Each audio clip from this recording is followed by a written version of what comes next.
Good morning, everybody, and welcome to Coos Bay, Oregon. All right, we're down here on the beach in Empire. It is the 15th of June, and we have a negative 2.2 tide this morning. We still got about a half hour or so before it's completely out, but we're gonna dig a couple dozen clams today and see what other cool stuff we find. What? So this is my magnificent son with his man bun. What do you think, son? You've been clam digging once before. It's been quite a while. What do you think's gonna happen this morning? Probably gonna get a lot. Yeah? For sure. You gonna have to have me show you how to do it again? Probably. That's all right. You know what? I'm the magician. They call me the clam magician.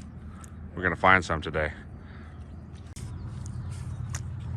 So there are a lot of different things that live here in the sand beds and the clam beds, right? The tide is down right now, and just walking out from where the vehicles are parked, right, you'll see on the ground here, there's a lot of holes, a lot of little holes everywhere. Those are shrimp, right? And you see our feet kind of sink in a little bit, right? But we are not here today for shrimp, and we are not looking for tiny holes. We're looking for big holes because we want to find gapers. So when we come clam digging down here in Coos Bay, Oregon, we always want a negative tide, right? Negative tide is when the water's lower than normal, and what it does is reveal the location. Well, it reveals the location, but it also lets you get to where the gaper clams actually are, which is further out, right? The lower the tide, the better. And this morning is a negative 2.2, I think, which is really good. It's been farther than that before, but a negative 2 itself is just a super good tide, right? So we should be able to find all the clams we need out here, make clam chowder, make some deep fried clam strips, what have you. Sometimes when you dig up clams, you get other things with it. There are shrimps co-occupy holes sometimes, and we'll see what the heck we can find out here.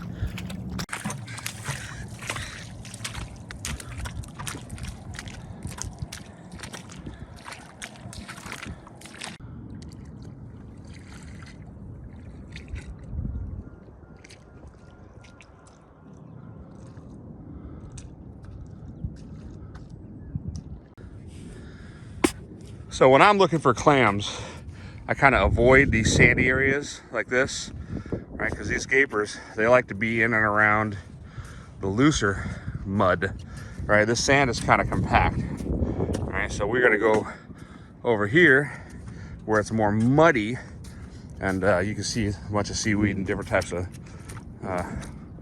algae and stuff like that. That when the tide is raised, this is all floating upwards. All right, so we're gonna go out there. All right, so when you come clam digging, there's really only 3 things you need. A shovel, a bucket to put your clams in, and some boots, so that way you don't get nasty out here.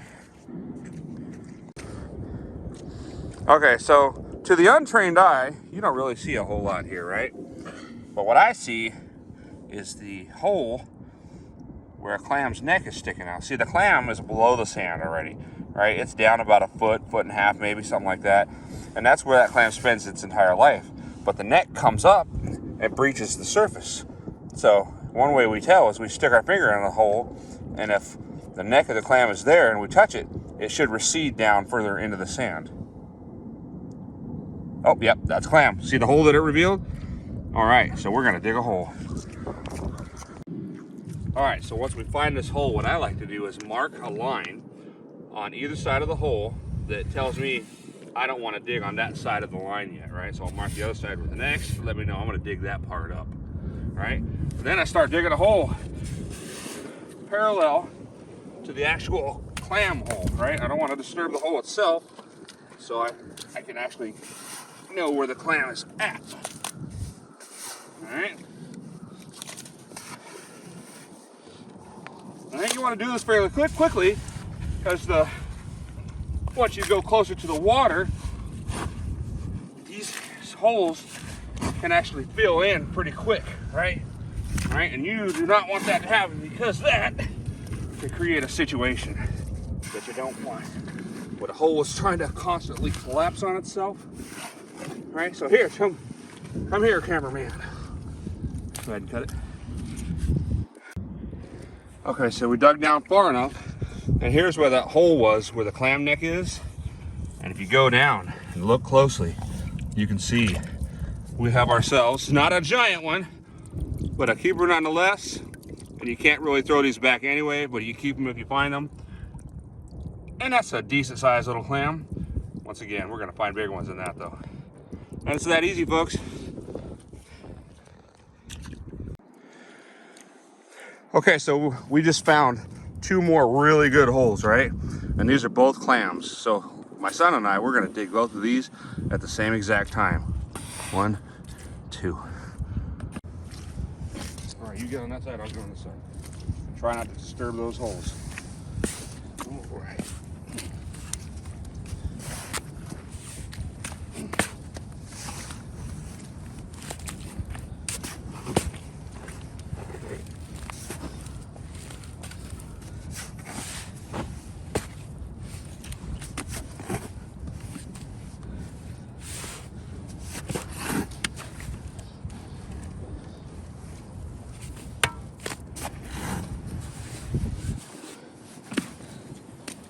That's probably plenty deep enough. All right, so what Logan's gonna do is he's gonna put his shovel right in the middle of those holes and he's gonna slide the sand away. Yeah, just like that. Now we see, there you go. All right, dig that sand out that you just put down there.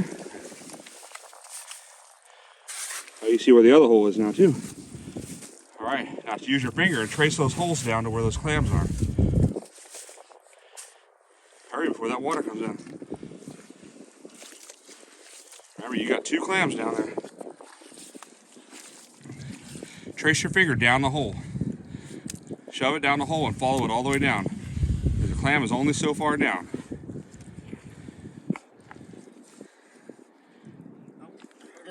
Yeah, you found it? And you got the one right next to it, which is over there. The trick is you want to do this before it fills up with water and sand, because that makes it super freaking hard. You got a hold of it? Yeah, so his mouth is open. That's all right. Boom! That's a good one right there. Go wash it off over there in the water. Actually, no, sit on the ground. We gotta get the other one. We gotta get the other one. Hurry. No, it's back. Right there, right? Where's the hole? Right there, right there. Right where your hand is. Right there. Just slide that sand away that's breaking off. Yeah, there you go. No. Keep going, you're fine. If you have to, get the shovel down there a little bit, dig out some of that. Yeah, I might do this. Yeah, that was a good one.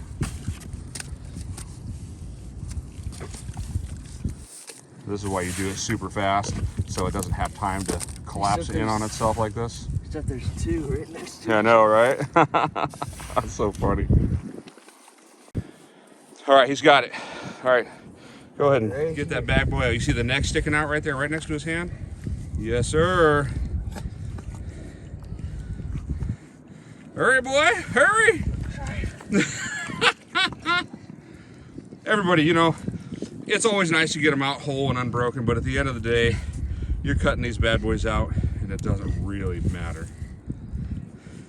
God, this one's a big one. A big one? We'll get that bad boy out. You got hold of it? Yeah. Oh, yeah. That's a good size. Grab that one and the other one, and let's go rinse them off and show the people at home exactly what we're looking at for a couple good, decent ones. Right here, just rinse it off right there.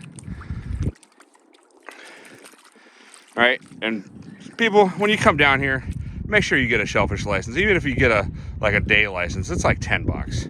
All right, we both have ours, and wildlife, or you know, fish and game, they do come down here and check from time to time. Let's see those bad boys. Not too shabby. Once again, not giants, but these are not babies either. These are definitely good size, healthy keepers. Excellent, son. Excellent. Good job. Yeah. Okay, so as far as gapers go, we can get 12 each. That's the legal limit. We can get 12 apiece, right? And if we dig up a clam, we keep the clam no matter what size it is, right? Because they can't rebury themselves, right? Once you dig them up, that's it, right? If you don't keep them, they're gonna sit there on the ground and they're gonna get eaten by all sorts of seagulls and different animals that are out here, right? You can see the tide is still going down, and all this seaweed beds are being uncovered here, and that's where we're gonna find some even bigger ones, hopefully. The ones that we found were pretty big. All right, so once you get out here closer to the shoreline here of the bay, it gets a little bit harder to find them because there's so much seaweed out here. All right, so we gotta pay close attention. Not only that, it's a lot closer to the water, which makes it a lot harder to dig because the hole will fill in on you much faster than those other holes we dug. All right, not only that, but we're sinking in. Let's check a hole right here.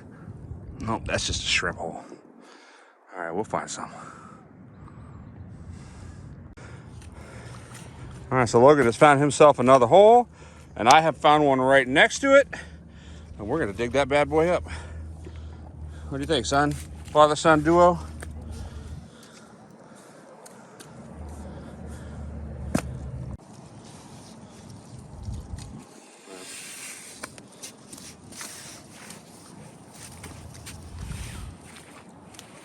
Look what I found.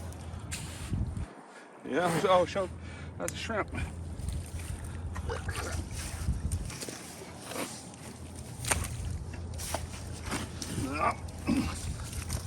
Water spilling in. All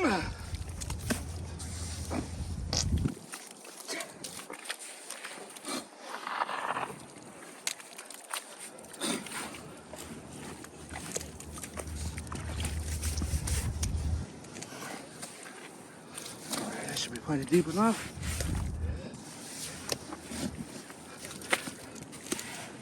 All right, I see you. I see you.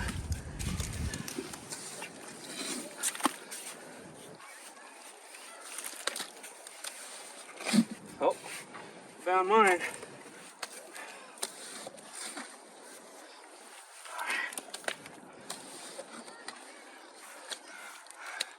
Not a giant, but that's satisfactory.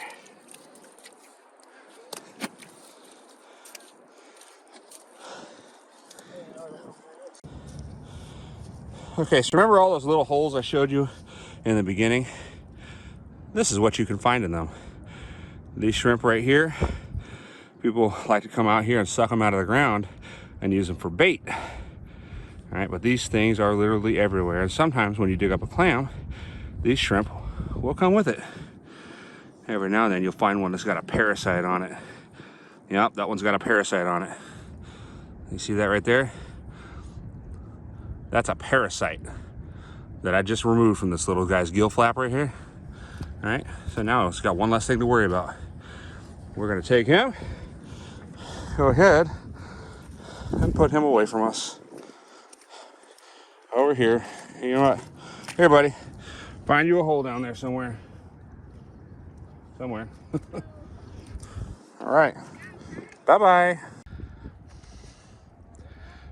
All right. Logan's digging his last few. We got a bunch of people.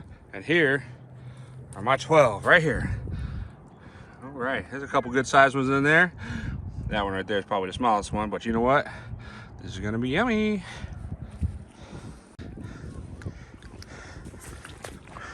All right, Loganator.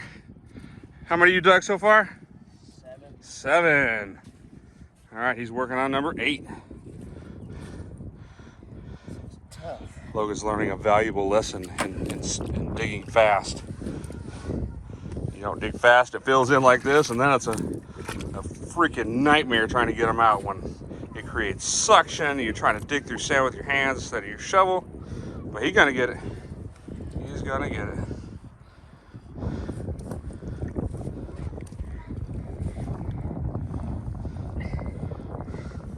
You got hold of it? No? Not yet? We'll get it. All right, Logan finally got 12. And he's gonna rinse them off and show us what we got. Oh, did you dig one up that's full of sand? Okay, looks like you got to dig another one. Let's go ahead and go ahead and rinse those off, and we'll just go ahead and dig another one after that. That one's not full of sand. Set them next to each other. Line them up, just like the first two. That's not full of sand. It's all right. Doesn't matter if they're broken. It's always prettier if they're not, but at the end, it does not matter.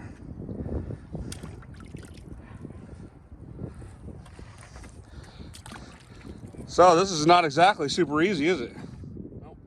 Yeah, tell me it's another one. Logan, what in the world? Another one? You're not supposed to dig up clams that are full of sand. All right, well, looks like we got to dig two more. This is the biggest one. I see 9 so far. And 10. 9 and some 10 action. All right, go ahead and put those in your bucket, and then we'll go find. Jeez, look at this. We'll go find 2 more. Look at that. What we got? We got a crab trying to sneak out. Go ahead and pull that out real quick. Let's take a look at that thing. If I can. It's like squeezed. Yeah, that thing is. Okay, onto it. So what we have here, these tiny little crabs live inside these clams, right? And what it is there's a symbiotic relationship between these tiny crabs and the clam. The crabs get to live inside the clams rent-free, and they're eating parasites and different things that are inside the clam. And while they're living inside there, the clam provides them safety and shelter with its shell. All right, so it's a mutually beneficial relationship. Pretty cool. This one is caught in the gap. All right, here you go, bud. Okay. Awesome. Let's get 2 more and get the heck on out of here. All right, son. You have fun? Yeah, it's You pretty get fun. your 12 clams? Yeah. Wasn't super easy, was it? Yeah, especially with all those clams that were filled with sand. I bet Grandma's gonna make some good clam chowder, isn't she? Probably. Hey, I hope you guys enjoyed this video. All right, we coming out here to get these clams. All right. The next part is the hardest part. That's cleaning the damn things. But don't forget to hit that like and subscribe button. Yeah, hit that subscribe button. Yeah! I'll cut out the rest.